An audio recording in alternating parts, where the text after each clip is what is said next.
Testing 1, 2.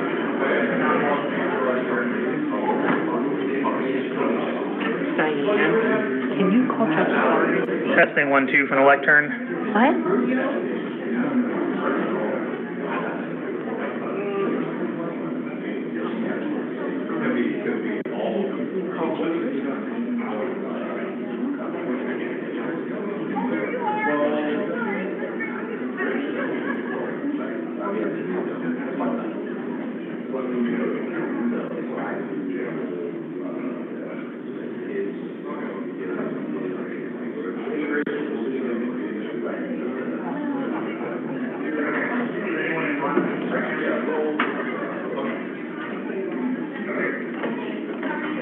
Testing 1, 2. Diane, hey, where's Judge though? Where's Judge? Testing from the lectern.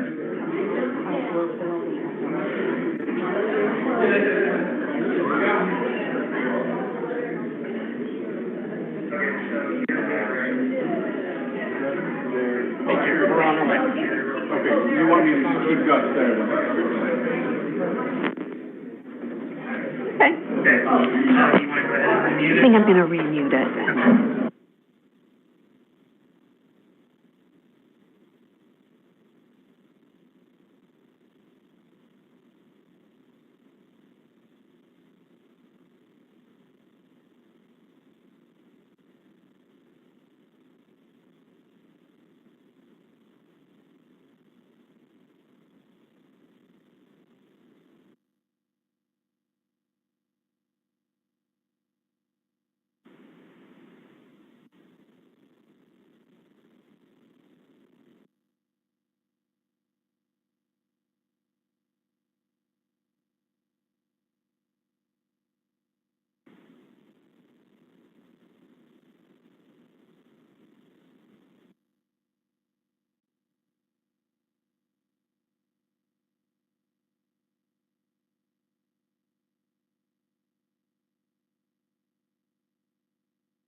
Thank you.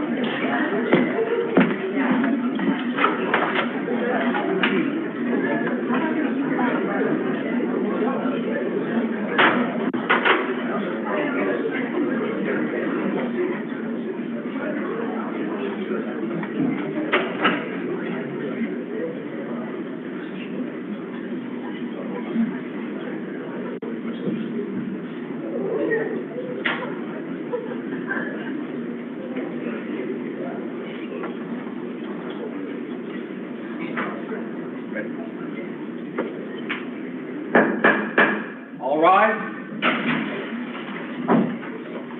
Hear ye, hear ye, hear ye. This United States District Court for the Southern District of Ohio is now in special session. Please draw near and give your attention. God save the United States and this honorable court. Chief District Judge Algernon L. Marbley presiding. Please recognize Chief Judge Algernon L. Marbley of Columbus. Judge James L. Graham of Columbus. Judge Walter H. Wright of Dayton. Judge Sandra L. Ammons of Cincinnati. Judge Edmund A. Sargis Jr. of Columbus. Judge Sarah C. Morrison of Columbus. Judge Douglas R. Cole of Cincinnati.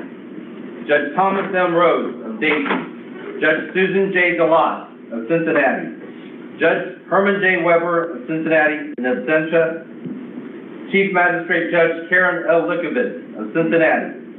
Judge Stephanie K. Bowman of Cincinnati. Judge Kimberly A. Jolson of Columbus. Judge Chelsea M. Vastura of Columbus. Judge Terrence P. Kemp of Columbus. Please be seated.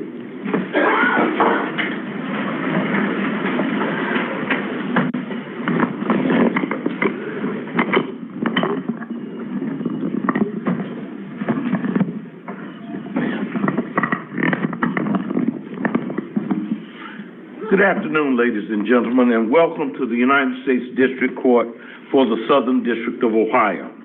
To the family of Judge Smith, ladies and gentlemen, I welcome you to this very special session of the United States District Court for the Southern District of Ohio, as we remember and we celebrate the illustrious career and life of our friend and colleague, the Honorable George C. Smith, whom we lost on April 15th of 2020.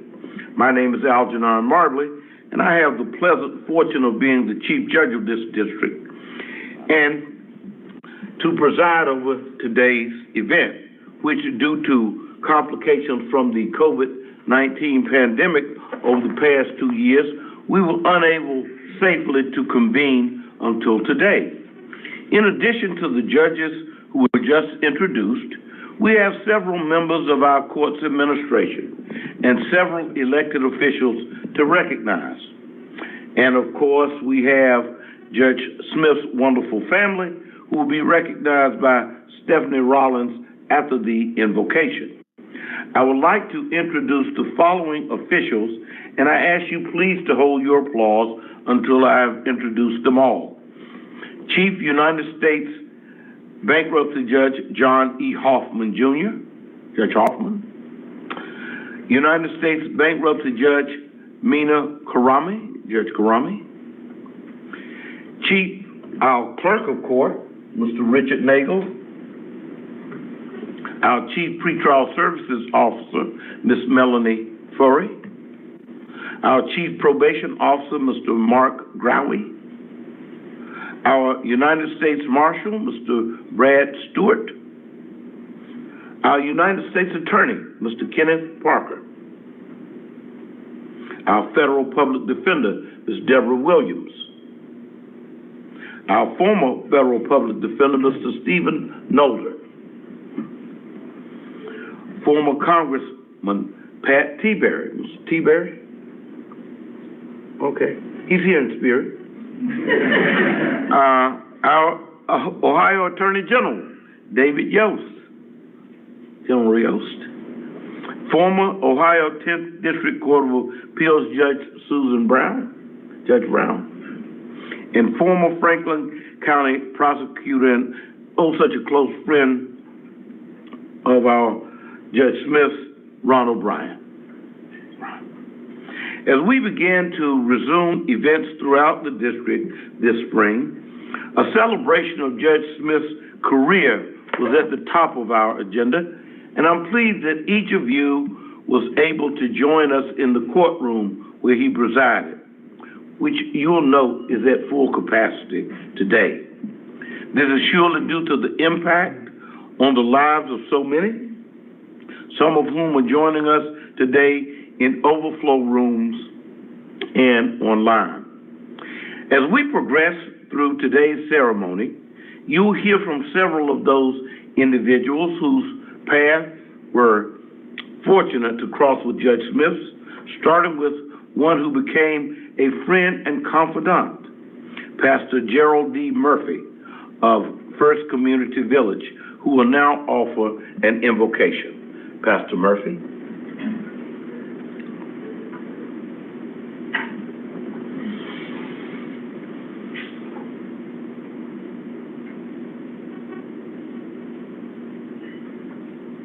I love to connect with the hearts of people before I say anything. Let us pray.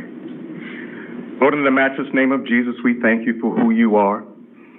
We thank you for who you are inside of each and every one of us. We're so very grateful to know that you are God and God all by yourself, and above you there is no other. Once again, you've allowed us the opportunity to come together in fellowship. Fellowship and celebration of one you have chosen to have such a significant impact on Ohio and in this life as a jurist. Judge Smith touched so many, many lives, personally and professionally. He dropped in seeds of wisdom. He gave us an opportunity to reflect on who he is as a man and as a jurist, to get some, perhaps, nuggets that we can put in our own back pockets, in our purses, and carry with us as we continue our lives forward in our vocations as well. We're so very grateful for his dedicated family, his loving family, a family that has embraced me and allowed me this opportunity, this humble opportunity, to stand behind this sacred desk even at this moment. So as this day progresses, as this time progresses, please open up the hearts and the minds of those that you have assembled here.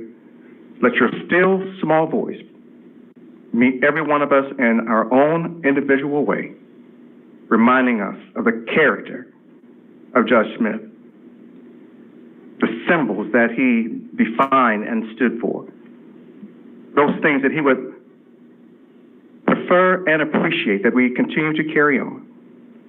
In that way, we honor you, Lord. And in that way, we honor him. That way, we honor this court. But we thank you for this opportunity. We thank you for this family. We thank you for being who you are in us and through us. And we'll be so very careful to give you the honor, the glory, and the praise. In the matchless name of Jesus, we pray. Amen. Amen. Thank you so much, Reverend Murphy. We will now hear from Stephanie Rollins, Judge Smith's career law clerk, who is now an assistant United States attorney. She will introduce Judge Smith's family, recognize his clerks who are in attendance today, and offer reflections from and on behalf of Judge Smith's law clerks. Ms. Rollins. Good afternoon, everyone, and welcome. Chief Judge Marbley, members of the judiciary, may it please the court. For those who didn't know me, my name is Stephanie Rawlings, and I was Judge Smith's law clerk for 16 years. Judge Smith would have been so honored to see all of you here today. He loved the ceremony. He loved a good party, especially one for him. I have the honor of introducing some very special guests, Judge Smith's family. Barbara Smith, Judge Smith's wife of 57 years, is watching from home today as she was not feeling well. The couple had 3 children, Jeff Smith, their daughter Beth Smith, and her family John, Christina, and Amanda Fligner are here with us today. Their other son Curtis and his family live out of state, and they're also watching from home.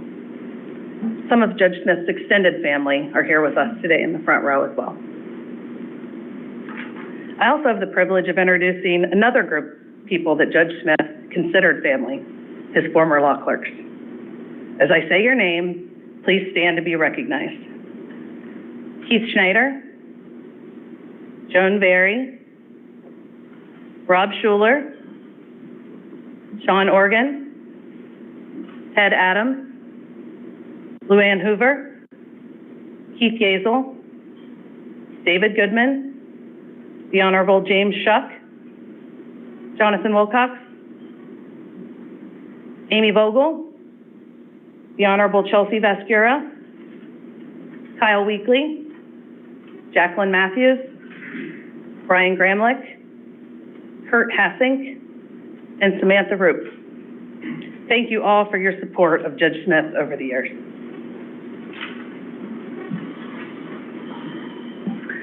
Finally, I would be remiss if I didn't say a few words about my boss of 16 years. Like many of the former law clerks here today, I escorted Judge Smith to countless events over the years. And I must say it was always an adventure. From lunching at the athletic club, where he paused to shake everyone's hand, to attending events at Moritz, where we met Supreme Court justices, to events at the Put-in-Bay Yacht Club, where he proudly served as the Commodore. I'm sure many of you have appeared before Judge Smith, but I hope each of you had the opportunity to sit and talk with him and get to know him on a deeper level. Something that always impressed me about Judge Smith was the way he interacted with people. No matter a person's station, he was always kind and would spend time asking questions to get to know them better. And he had an uncanny ability to remember both faces and names, probably from all the years on the campaign trail. Judge Smith seemed to know everyone.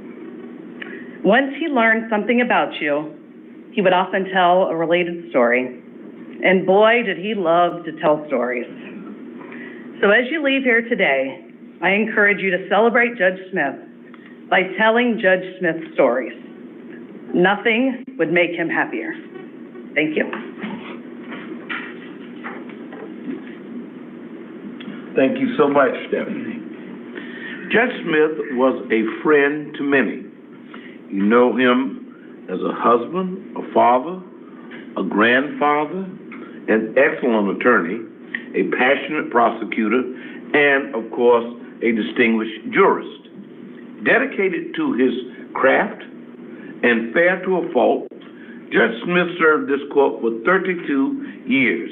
He was a colleague, friend, and mentor to those of us on the court who had the pleasure of serving with him during his career. And more importantly, he was an exemplar of what a federal trial judge was to be.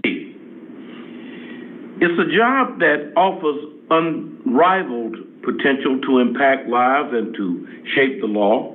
As you look around the room today, you see a small glimpse of the breadth of his impact. George began his career at the Columbus City Attorney's Office in 1959, having received a Bachelor of Arts in Political Science and a Juris Doctorate from The Ohio State University.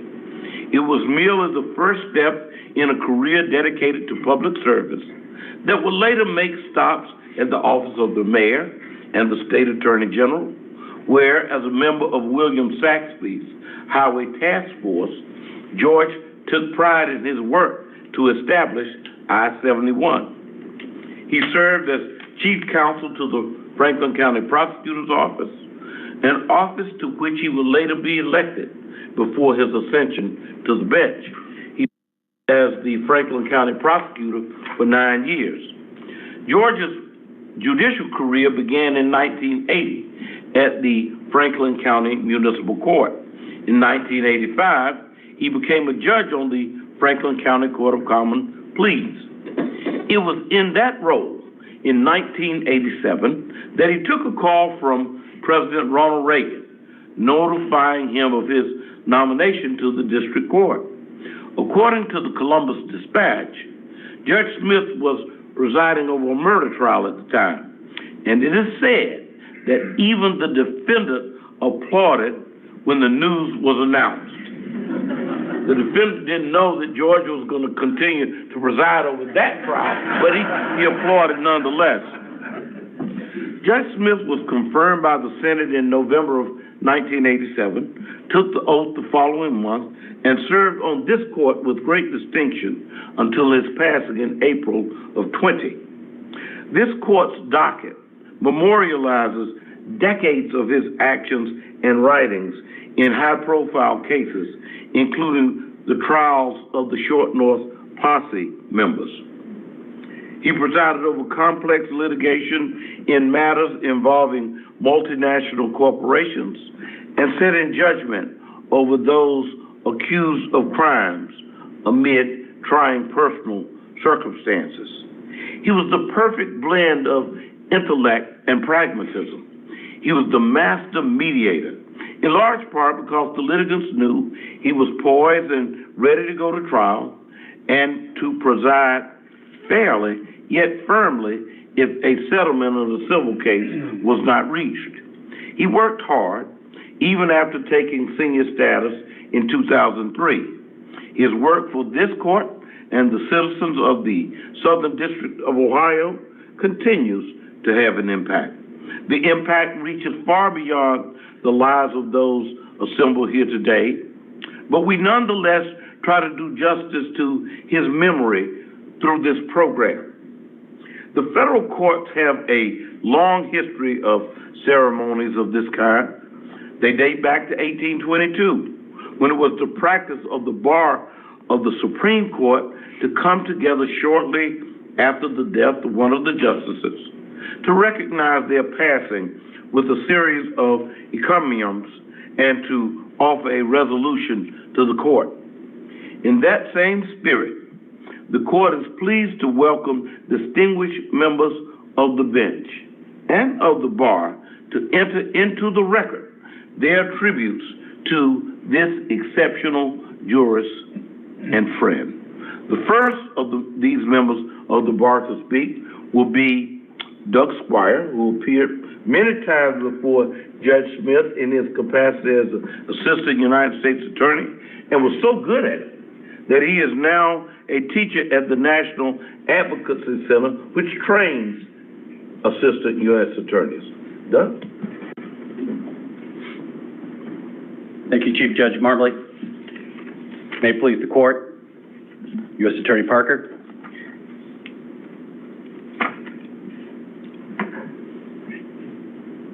Kind eyes, compassionate, decisive,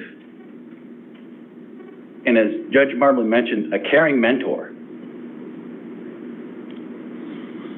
I've been a prosecutor for almost 30 years, and I'm representing the women and men who worked with Judge Smith, alongside of him at the prosecutor's office and with him when he was prosecutor, those that appeared before him as a state judge and as a federal judge.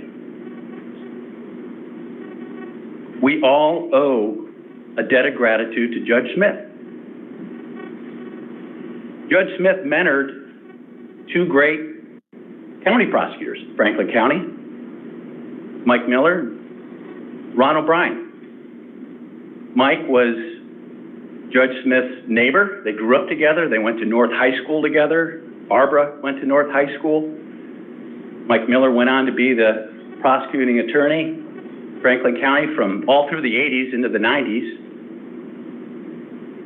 Ron O'Brien was hired by Judge Smith in 1972 when he was a young law student. And the two of them, also mentioned here, shared a great friendship and mentorship along the way. Ron O'Brien, of course, led the prosecutor's office for over 20 years. And Ron O'Brien, we owe you a debt of gratitude. Thank you, sir, for being a fine example, leading your office and establishing excellence at the Franklin County prosecutors. But Mike Miller and Ron O'Brien do have a flaw. Mike Miller hired Dave DeVillers. Ron O'Brien gave DeVillers wings, and then he turned them loose on us. The world has never been the same.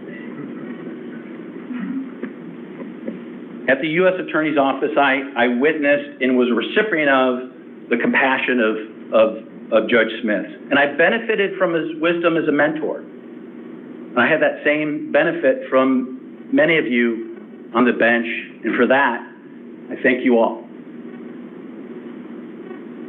I now live in Columbia, South Carolina, and Chief Judge Marbley mentioned, I help to run the U.S. Department of Justice National Advocacy Center. That's a training and conference center for DOJ. We hope to host the Southern District of Ohio judges to help train our prosecutors, and I'm going to be happy to extend invitations to those judges who didn't tear me up in court.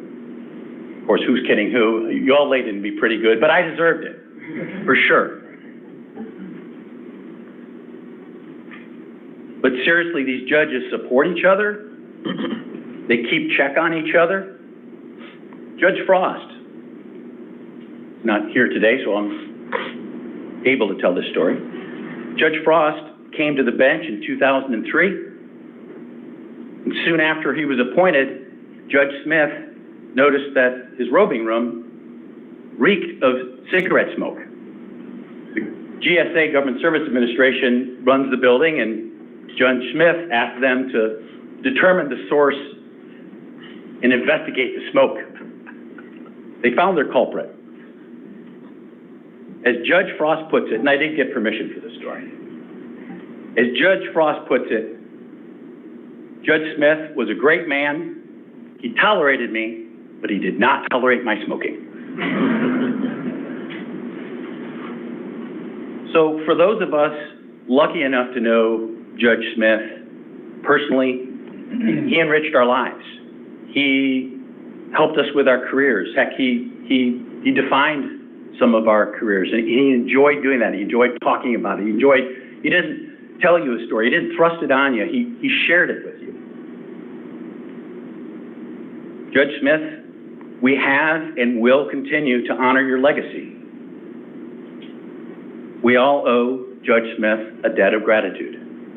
For his service, for his compassion, Judge Smith, you are missed.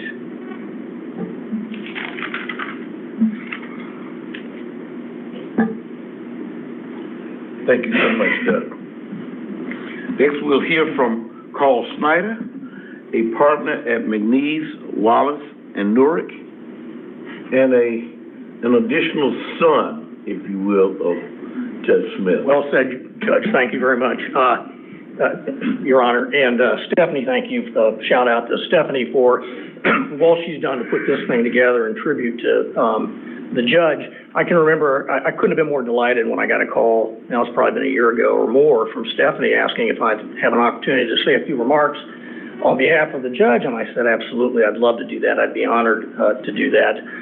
And by the way, those of us affectionately referred to him not as Judge Smith, but as the judge. That's what he was. He was just the judge to us. Here's the gathering. This is obviously a testament to the legacy that Judge Smith has. Doug talked about it, but look at the alumni here. And Stephanie went through the former law clerks. I was reminded by Rob Schuler, there are no such things as former law clerks for Judge Smith. Law clerks were always in the line of duty. Even if they had left the service, they were always in service.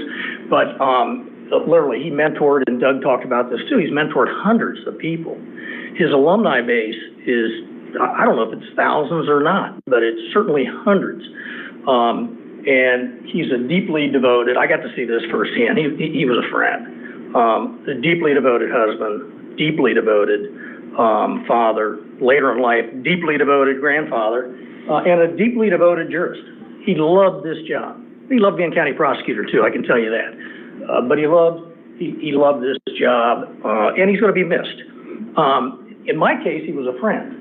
In addition to being a mentor for sure, but also a friend. He sponsored me, the Athletic Club of Columbus, the Gyro Club, there's some members there for that, the Sixth Circuit Life Conference. I owe him a debt of gratitude to that. And Stephanie, you said that, the judge would like people to tell stories about him. He had a sense of humor.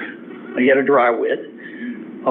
He could jab you a little bit, but my authoritative citation is my brother, who was clerking for the judge in a civil case. But the civil case involved the plaintiff's lawyer, F. Lee Bailey. And there were numerous defense lawyers, and they were in the robing room, and the judge came in, and again, Keith's going to vouch for this, because he was clerking that particular conference, status conference, or pretrial conference, whatever it was, and he asked for the roll call, and the defense lawyers, I'm Carl Schneider, Your Honor, I represent ABC Corporation, I'm John Smith, I represent blah, blah. And because F. Lee Bailey had known the judge through interactions in a National Prosecutors Association, probably not very wisely on the part of Mr. Bailey, he stuck his hand out and he said, "Good to see you, George." And George, and of course the other lawyers are looking like that, and the judge, without missing a beat, sticks his hand out and says, "Well, now that we're on a first name basis, do you mind if I just call you F?" And then I will end with, and this is a really kind of a Schuler story, because there had been a habeas filed where there was going to be an execution on Tuesday, and it was like the 4th of July weekend, and it turned out I got appointed along with the public defender on that, but the judge was leaving Thursday to go to his place of worship, Put-in Bay, and here's what happened. The week before, to the day, the week before, he pulls it off at not 4, but the other road off of 23, and he's about a mile in, and he gets pulled over by a state trooper. And the state trooper, and Barbara's riding shotgun, and the judge may have only had one leg, but he had a heavy leg when he drove. and so but eventually he gets pulled over, but he gets a warning. And so he's thankful for the warning, heads up for the long weekend. Well, that following Thursday, he gets his capital case. And they got to rule on whether or not there's going to be a stay of the execution on Tuesday. And he's not here. And this is before cell phones. This is in the early 90s. Maybe there were cell phones, but he didn't have one, I don't think, at the time. And Rob Schuler had a connection in the Highway Patrol through the Voinovich administration. And so they had an all-points bulletin out for the judge in his Cadillac, approximately within this route. And so he pulls on to the same state route. He goes a mile in, and all of a sudden there's the state trooper. And the state trooper, though, has somebody pulled over, like a Ford Escort, and says, "Oh, I'm fine." The next thing he knows, he goes about another half mile, and the state trooper is behind him, and so he pulls in a driveway. So does the Ford Escort. The patrolman was writing a citation, sees the judge's car come by. This is an important deal. Tells the guy, "Follow me," and they run the judge down. So, and you can't make those kind of stories up. And what a sense of humor he had. What a compassionate individual he was. And just he took a keen interest in the lives of his alumni and those he mentored. I mean, he followed not only their progression in their professions, but he followed their families. And like Stephanie said, he'd know the names of your spouse, he'd know the names of your children, and he took a keen interest. And so I'll end by saying we lost a good one, but he's certainly not forgotten. Thanks, Judge. Carl, thank you so much. Next, my former law partner and good friend, and certainly a close friend of Judge Smith, Bill Porter. Thank you, Chief Judge Marbley. Your honors, special guest family of Judge Smith.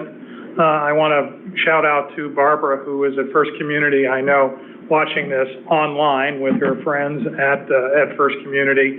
And Barbara, I want you to know that we look forward to seeing your welcoming smile this weekend when the Porter family descends on First Community to see our mother and always to see you. So I hope you're seeing this now. And I am honored to be here as well, and I extend my condolences to all of you. Judge Smith was a constant. He had an old school respect for the law and for the legal process that you could count on.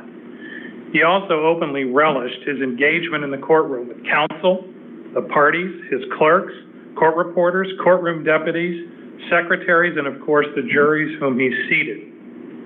Appearing before Judge Smith was not only a privilege, but a pleasure. Now, as has already been noted by Chief Judge Marbley and the other speakers you have, and I'm sure we'll hear from today, Judge Smith was one of a kind, and there is much that can be said about him. Now, one leg, but a heavy leg, I can't go there, Carl, but one of the words that comes to mind when I think about Judge Smith is innovator. Now, you may not have used this word to describe him, and I am totally confident that Judge Smith would never have referred to himself in that way. But Judge Smith could be incredibly innovative when that is what was needed to serve the interests of justice. He displayed this case in a transformative, he displayed this trait in a transformative case for me as a young lawyer, as well as for the senior and seasoned trial lawyers that were also in the case. That case involved an horrific fire which swept through a mobile home in the middle of the night, killing a 3-year-old and severely burning and permanently scarring a 1-year-old. The family sued the mobile home manufacturer and several component suppliers. Damages were potentially enormous. Liability was intensely disputed. Judge Smith tried to get the parties to settle the case, and he personally conducted several settlement conferences. As Chief Judge Marbley noted, he was a masterful mediator. But in this case, his traditional style and methods to settle cases were to no avail. The trial seemed inevitable. Judge Smith switched gears and called the lawyers in one last time. In this last meeting, he proposed a relatively new ADR technique at the time. It was called summary jury trials. The summary jury trials essentially asked attorneys to take complex cases and reduce them to abbreviated presentations, usually no more than a day, in a trial setting presided over by the judge before a real jury who would render advisory opinions. The summary jury trial had gained some traction in the early 80s and early 90s in the mass tort arena, but was not a commonly used technique to settle cases. Certainly, it had never been used in this case before Judge Smith decided to convince the lawyers and the parties that it was a technique that they should consider. Judge Smith, the innovator, was excited by the summary jury trial concept and believed it would work in this fire case where the injuries were severe, liability was disputed, and all the parties had significant risk. So he did persuade some very reluctant clients and some very reluctant lawyers to try the experiment of the summary jury trial. Judge Smith, believing that even a good idea can be improved seconds before the proceeding begins, dealt a few more unexpected cards before we opened the summary jury trial in this case. He did 3 things. He made 3 decisions on his own. He said, I insist that we impanel 2 independent juries to hear the case. I want separate forepersons. I want separate deliberations. I want separate verdicts. I don't want anyone to claim that there was a single rogue jury involved in this case. The second thing he decided was not to tell the juries that they would be providing advisory verdicts. He believed it would be more effective if the juries thought that their decisions were real and binding on the parties. The final twist, each jury would be instructed to render a liability verdict and a damages verdict award, even if the jury found no liability by the defendant. The long story is short. First jury found against defendants on liability and awarded damages in a mid-8-figure range. This is in the early 90s. The second jury found no liability for the defendants, but per the judge's instructions, also determined a similar 8-figure damages range for the plaintiffs. Now, needless to say, Judge Smith, the master mediator, had all the arrows in the quiver that he needed to get this case resolved. The case was settled, and as they say, both sides were unhappy, but not Judge Smith. The epilogue is this. Judge Smith viewed his experiment with summary jury trials as a success. He believed the summary jury trial could be an effective settlement technique in complex commercial cases as well as personal injury cases, and he wanted to spread the word. He took the summary jury trial out on the road, speaking before judges and attorney groups. He volunteered a young lawyer to discuss the pros and cons of the summary jury trial from a lawyer's perspective and to put together a really snappy PowerPoint that he could use, which I ran. He used it. Judge Smith also thought it would be a good idea if the young lawyer drove the judge and often a fellow judge serving on a panel to these various presentations around the Midwest. In the end, I cannot begin to tell you, and some of it is the statute of limitations has run, but I can't begin to tell you about the court, what I learned from Judge Smith about the court and life from my position behind the wheel of my minivan with Judge Smith riding shotgun. The lesson about using innovation in the courtroom when the interest of justice demanded is one of those lifelong lessons. I learned others from the judge. Thank you, Judge, for all that you taught me and others in this room. I will never forget those lessons or you. Thank you very much, Bill. Very nicely done. And next, we will hear from the man who needs no introduction, particularly in front of this group of assembled, Mr. Frank Ray, who is the principal at Frank Ray Co. LPA. Frank? My wife might contest your description of who's the real principal of the company. But I would tell you this, it's great to be with you, and particularly for this important day where we finally can gather to memorialize our great friend, Judge George C. Smith. If there would be one phrase that I would offer to describe what his legions of mentors would probably agree would conceptualize best what he offered to us in his mentoring capacity was an uplifting, positive mental attitude. It permeated his words, his actions, and really his mission with all of us as he mentored those who looked to him for guidance. It was an attribute that was not learned, it was imbued. Let me take you back to 1949 and regale you with a story that I learned on good authority. It was in 1949 that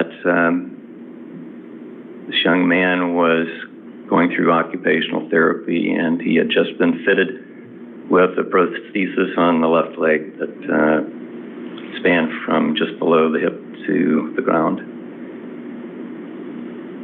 His parents had arranged for him to continue to go to school through his attendance at the university school on the Ohio State University campus. Not too far of a drive, but a little bit of a drive from where he was undergoing occupational therapy at the Ohio State University Medical Center. He had a nurse who'd grown very fond of him, drove him to the university school.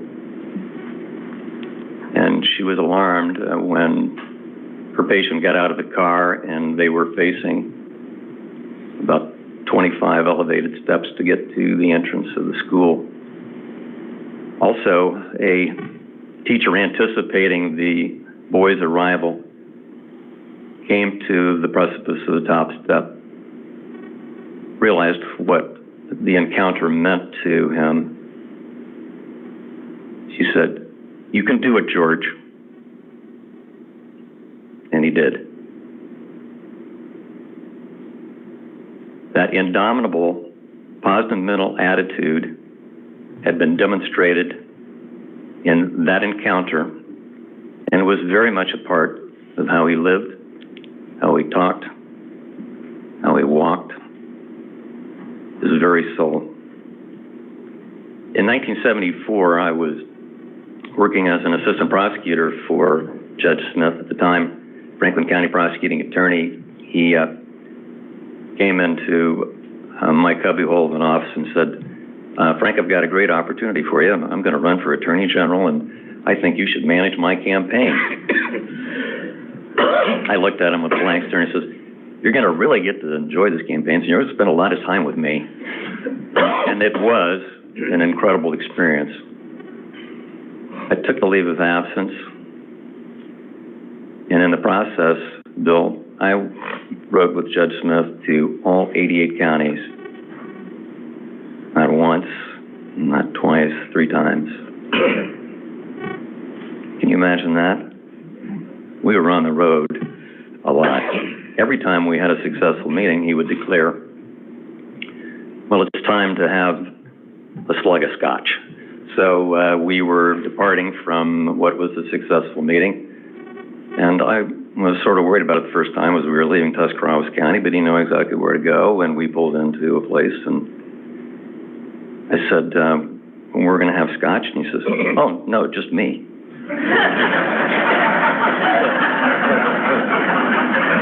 What are you talking about? You're the driver. So after the 1974 campaign, which we were magnificent in the primary, I'll tell you that, but the general election didn't go so well. He delivered to my house a case of Chivas Regal with a note on the top, make sure you have a designated driver. Then in 1978, we did it all over again. I was still an assistant prosecutor, and we did the same thing. We got really close. And with his positive mental attitude, he said to me after we had not prevailed, and after another really magnificent primary, but not so great in the general, he says, what are you doing in 1982? Well, in 1980, the judicial career captured him, and he found what he loved to do, and was meant to do, was born to do, and was absolutely great at doing. And for that, we can all be so pleased that not only did he fill the shoes of a federal district judge, but did so with such great distinction, with such great humility, and always with an uplifting, positive mental attitude. Thank you, Your Honor. Thank you very much, Frank. And now we will turn to Judge Smith's friends and colleagues. We will begin with Judge James L. Graham, who served with Judge Smith for 32 years. Judge Graham. Thank you, Chief Judge Marbley. Yes, Judge Smith and I served together on this court for 32 years, but that was not the beginning of our professional or friendship, and not the beginning of our professional relationship or of our friendship. We were in law school together, so I'm probably one of the folks in this courtroom that has known him the longest. We were part of that generation of lawyers that passed the bar and began practicing in the early 1960s, and the next 40 to 50 years were really quite an adventure. Years of great change in the practice of law, and years of great change and developments in our nation. As I reflected on my relationship with Judge Smith,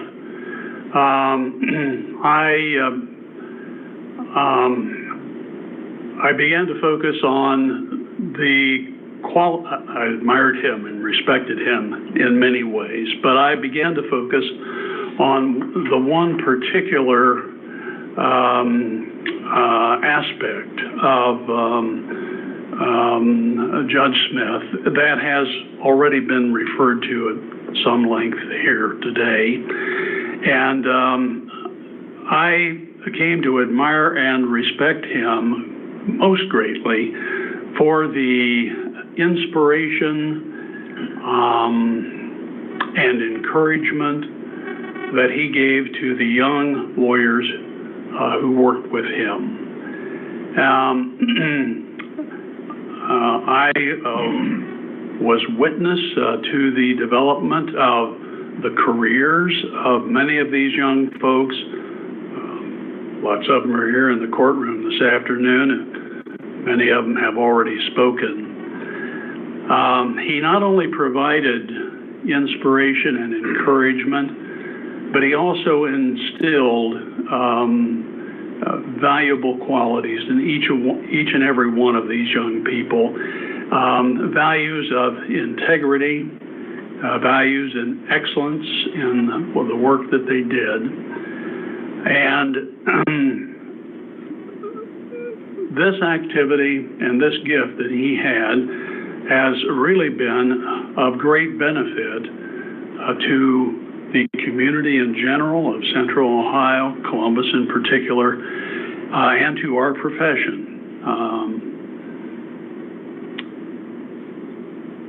I reflected on some of the folks that he influenced, and I decided to select names of some jurists that would owe their careers to the mentoring that they received from Judge Smith.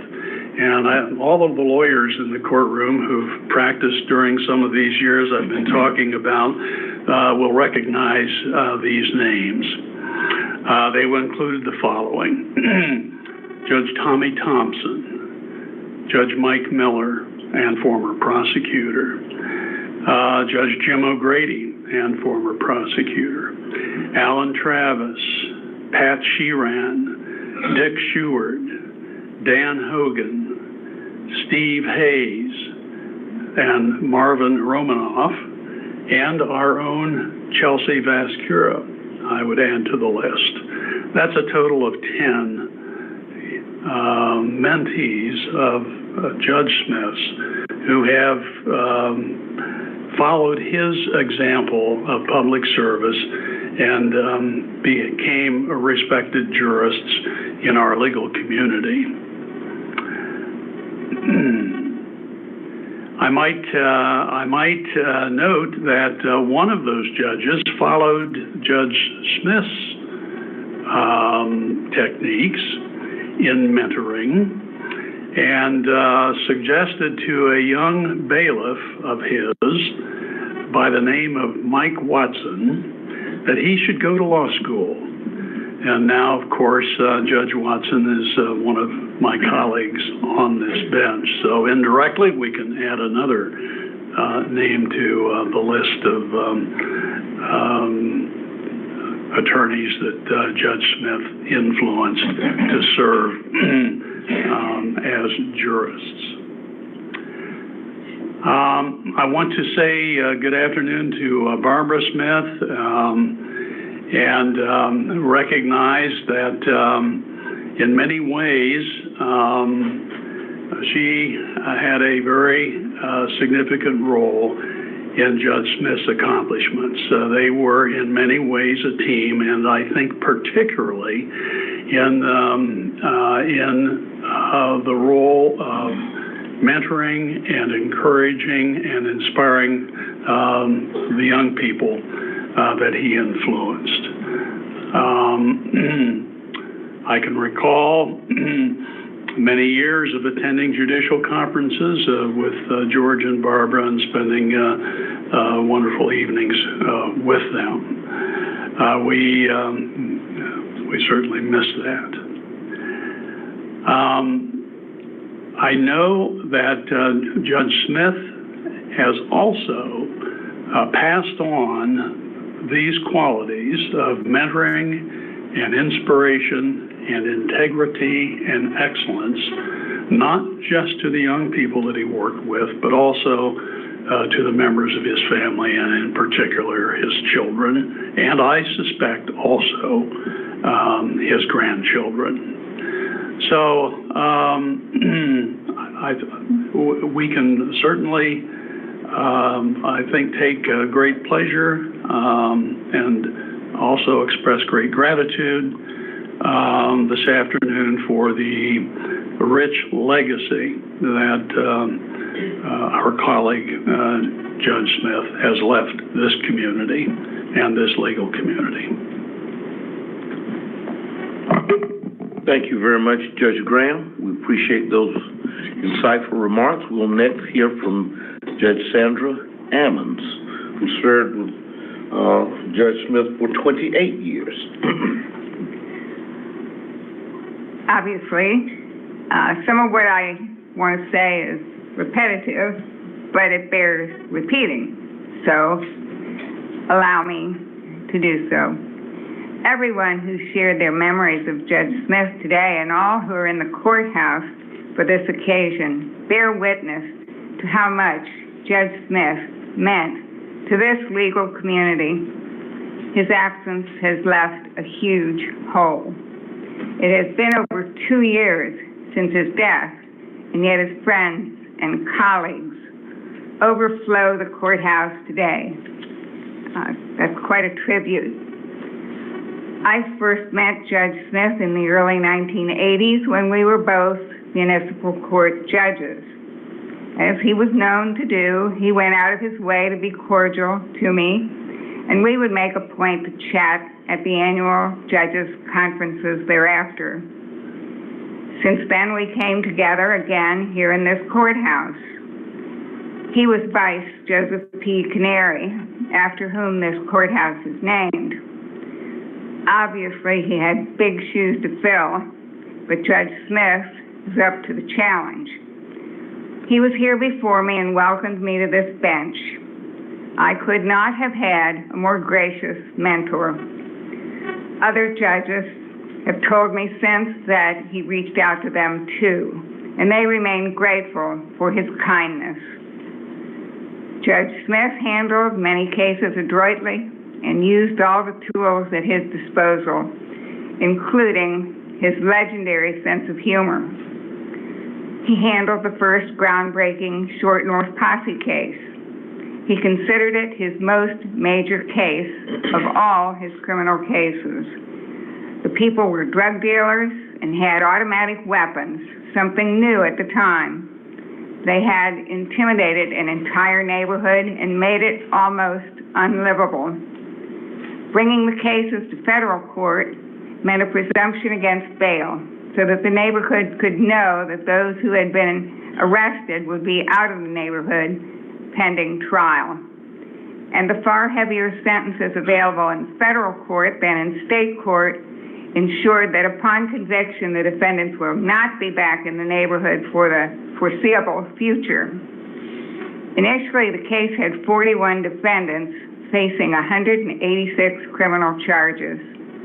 Although only 8 defendants remained for trial after the others had pleaded out, the trial lasted for 2 months with 5 to 6 hour sessions daily.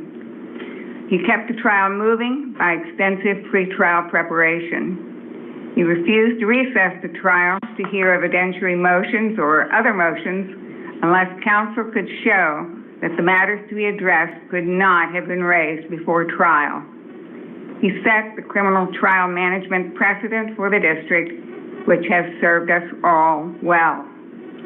Judge Smith laid the groundwork for the spectacular revitalization of the Short North area of Columbus. The neighborhood became livable again. He was a judge's judge, solid, thoughtful, quick, with a tension-breaking quip or story. His humor moved intractable parties to talk settlement when situations seemed hopeless. He upheld the Ohio law protecting exotic animals from private ownership and potential abuse. His cases included unusual factual scenarios, such as the gang of 6 white supremacist bank robbers, and the convicted child pornographer who asked at his sentencing for the return of his child pornography collection. In 1992, Judge Smith secured the beautiful historic flag replicas that still grace the lobby here in the Canary Courthouse. Those who knew him knew his love of history. His favorite flag was the Great Seal of 1782. It was a privilege to know him and to serve on the same bench. He will always have a warm place in our hearts and in the history of the Southern District of Ohio. Thank you very much, Judge Amos. We'll now hear from Judge Walter H. Rice, who will close on behalf of our court before we hear from Judge Smith's daughter. Judge Rice. Thank you, Chief, and good afternoon, all. It's a real honor to be able to say a few words in honor of our colleague, Judge George Smith. While I hope I've always been aware of the awesome responsibilities and duties of a federal judge, what really brings those home to me and brought them home to me over my career was when I interacted with my colleagues and saw how they handled the matters that came before them, heard about how they had handled those matters with intelligence, compassion, and wisdom, that I became fully aware of the importance of what our judges do. And Judge Smith was very much an example. He exemplified what a stereotypical federal judge was all about.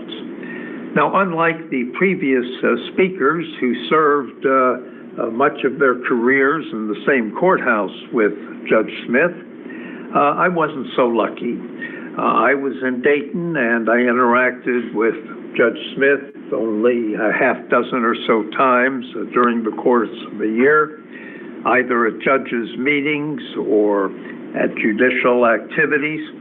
So my remarks will be somewhat different and certainly from a different perspective than those of my colleagues.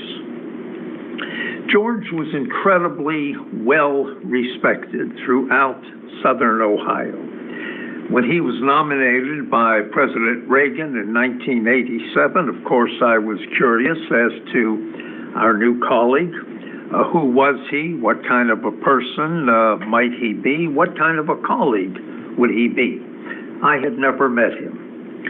And every lawyer from Columbus and vicinity with whom I spoke and asked these questions would comment on his fair-mindedness, his high intelligence, his wisdom, his pragmatism, all of the things that every judge should possess to live up to the awesome responsibilities and duties of a judicial officer.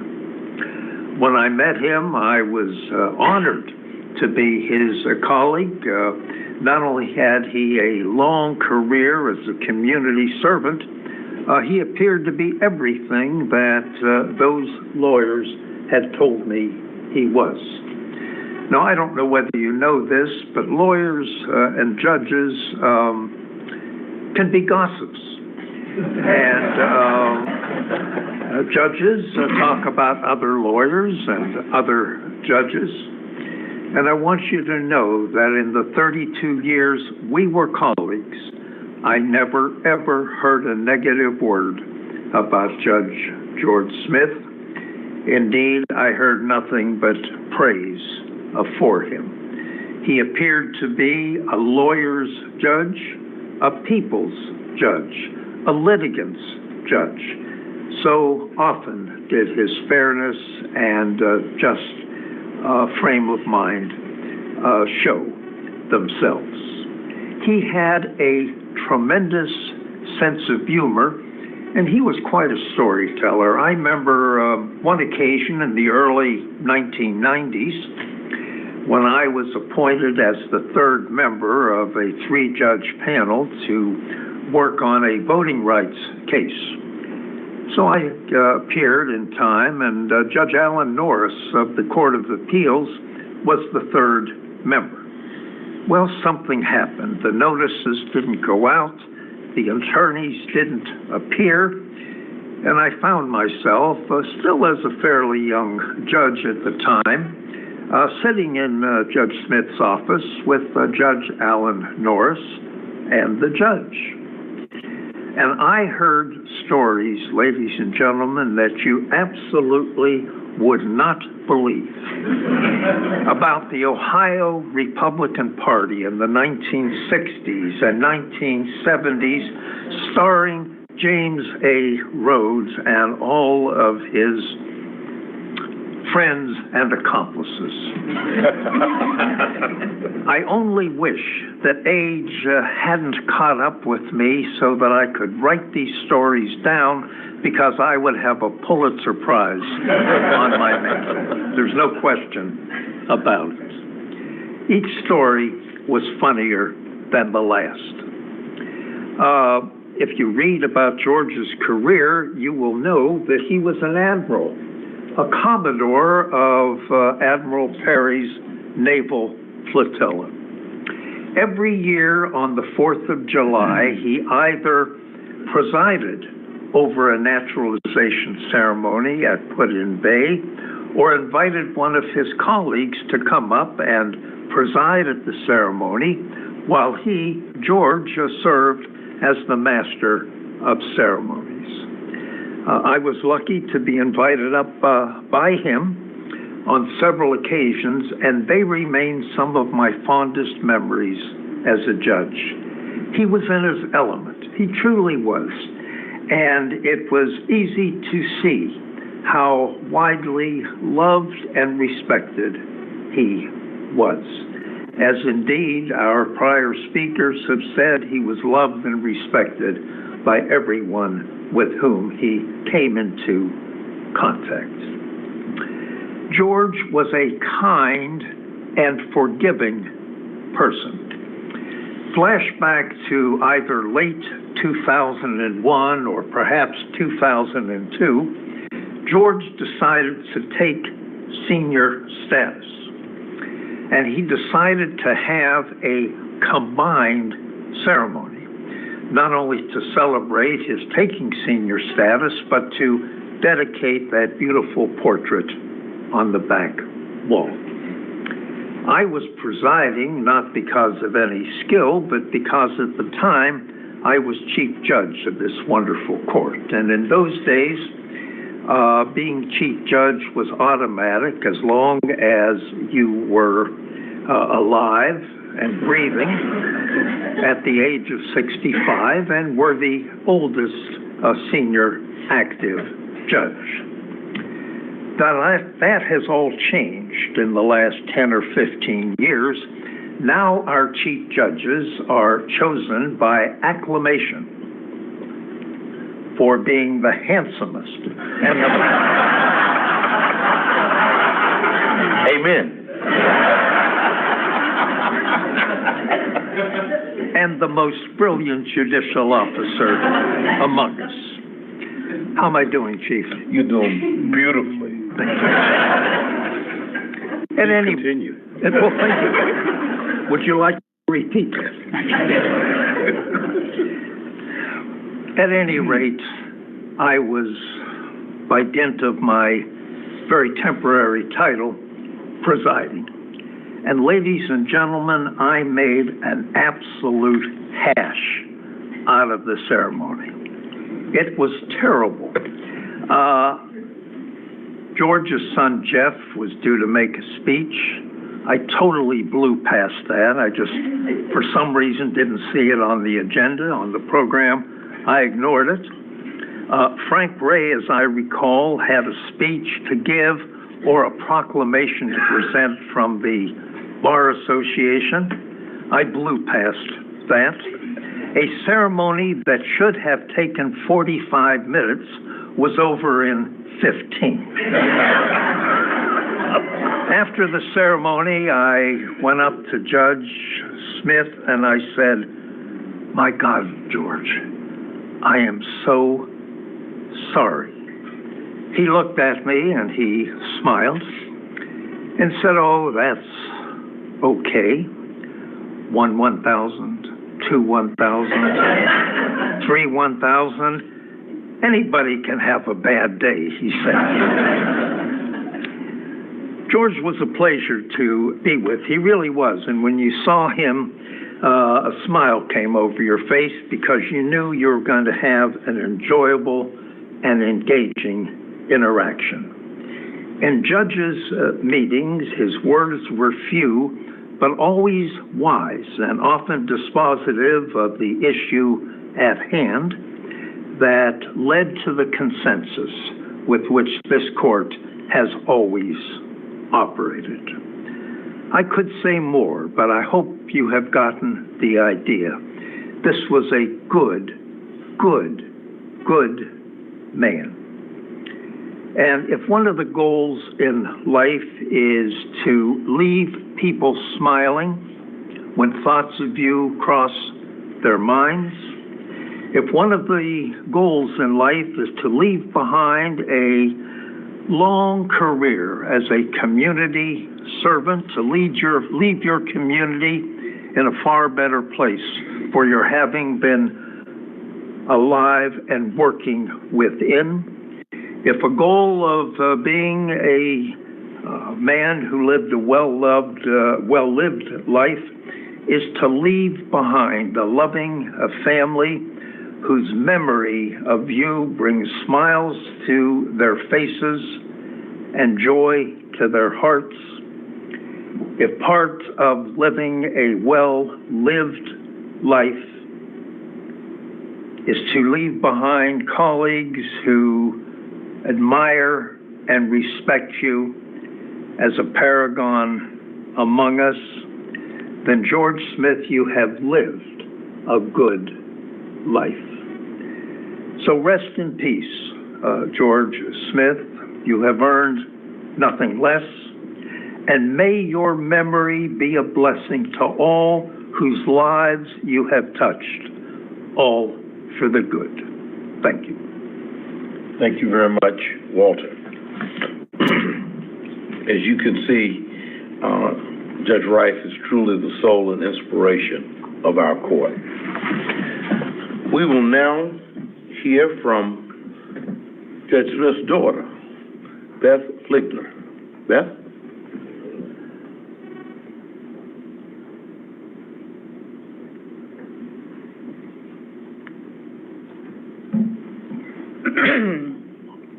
May it please the court. Thank you, Chief Justice Marbley. I appreciate this beautiful ceremony and all of the judges who are able to attend today. Thank you. On behalf of my family, thank you for coming today to celebrate my dad's life. I am so grateful that we finally got an opportunity to do this. Many of you have become a part of our family over the years in working with my dad in the 1960s and 70s, and we all have fond memories of those campaigns and the tireless hours that we all put in for them. My dad was a person who remembered everyone and details about them and made everybody feel so special and took special interest in each and every person.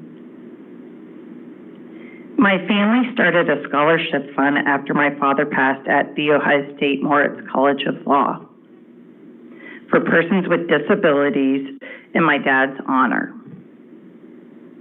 Many of you and your law firms have contributed generously to this.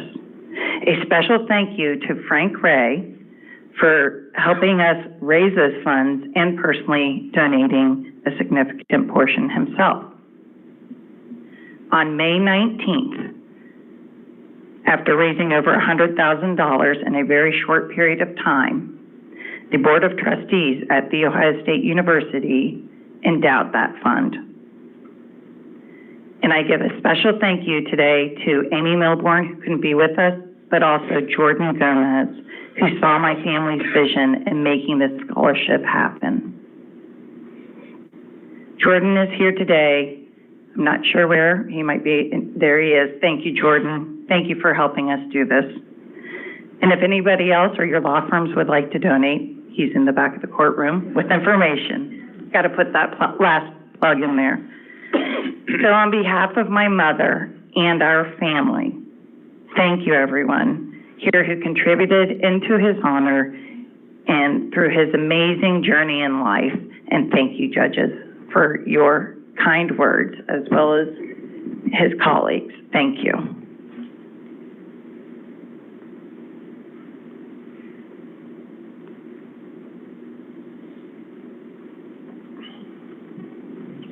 Thank you, Beth, for those remarks. And thanks to each of our speakers who were kind enough to come to share remembrances of an outstanding jurist, friend, and colleague. As we conclude today's program, I ask that you join us afterwards in the main lobby for a reception. so that you can regale one another with continuing stories of a man whose life, as Judge Rice put it, was so well lived. With that, Mr. Daigle, you may adjourn court. All right. Special session of the United States District Court for the Southern District of Ohio is now adjourned.